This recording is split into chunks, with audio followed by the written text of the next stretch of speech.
Hello friends, this is Dr. Sufian and you are watching my YouTube channel Healthline by Dr. Sufian. इस video में मैं आपको बताने जा रहा हूँ how to make homemade high protein smoothie without using whey protein by just simple 7 ingredients which are easily available in the market. लेकिन उससे पहले चलिए जानते हैं कि why proteins are essential for our body. Let's check it out. Protein shake benefits.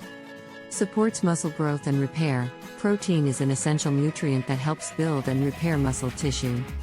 Protein shakes can provide a quick and easy source of high quality protein to support muscle growth and repair. Helps with weight management. Protein can help you feel full and satisfied, which may reduce your calorie intake and help with weight management. Additionally, increasing your protein intake can help maintain muscle mass and prevent muscle loss, which can occur during weight loss. Convenient and portable. Protein shakes are a convenient and portable snack or meal replacement option, making them an excellent choice for busy individuals or those on the go. Drinking a protein shake after exercise can help speed up recovery time and reduce muscle soreness. Can improve overall health. Protein is important for maintaining a healthy immune system, as it is necessary for the production of antibodies and other immune system components. Additionally, protein plays a role in maintaining healthy hair, skin, and nails.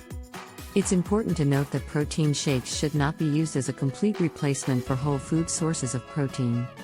A balanced diet that includes a variety of nutrient-dense foods is essential for overall health and well-being. Now let's find out how you can make a protein smoothie by just simple ingredients. Smoothie को बनाने के लिए हमें चाहिए 7 ingredients. All ingredients are budget friendly and are easily available in the market. सबसे पहला ingredient होगा 30 grams of chana powder. Chana powder जो होता है चने से बना होता है and it is rich in iron, sodium, fiber, protein and magnesium. Second ingredient is banana यानी कि केला और इसमें हम एक बनाना यूज करेंगे. Banana is rich in potassium, fiber and good source of carbohydrates. जो हमारा थर्ड ingredient होने वाला है वो है peanut butter और इसमें हम 2 tablespoon of peanut butter use करेंगे. Peanut butter is a good source of protein and healthy fats.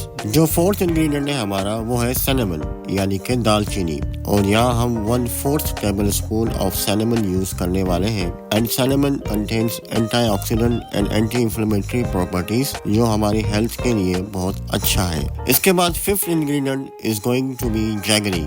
हम 1 tablespoon of jaggery यूज करेंगे स्वीटनेस के लिए. आप अगर चाहें तो हनी भी यूज कर सकते हैं instead of jaggery. Jaggery is good for your digestion and high in potassium. अब जो सिक्स्थ ingredient होने वाला है वो है मिल्क. हम यहाँ 1 cup of low fat milk use करने वाले हैं या अगर आप वेट गेन करना चाहते हैं तो आप हाई फैट मिल्क या होल मिल्क भी यूज कर सकते हैं. Milk is a good source of protein and calcium और जो लोग लैक्टोज इंटॉलरेंस है वो आलमंड मिल्क या ओट्स मिल्क यूज कर सकते हैं. अब जो लास्ट इंग्रेडिएंट है it is going to be cocoa powder because it is rich in chocolate flavour and here I am going to use 1/4 tablespoon ऑफ Coca powder on our smoothie. ये optional है, आप अगर चाहें तो यूज कर सकते हैं या अगर चाहें तो नहीं भी यूज कर सकते हैं. और अब हम इन सभी इंग्रेडिएंट्स को जार में डाल के ब्लेंड करेंगे for 1 minute and the smoothie is ready. So देखें इस तरह की कंसिस्टेंसी होगी इसकी. स्मूदी की जो कैलोरीज एंड मैक्रोन्यूट्रिएंट्स हैं वो आपको यहाँ स्क्रीन पे दिख जाएंगे. I hope ये वीडियो आपको पसंद आई होगी and you guys learned something new. And last, you know the drill. Subscribe my channel and press the bell icon so you never miss an update. I am Dr. Sufian, signing off.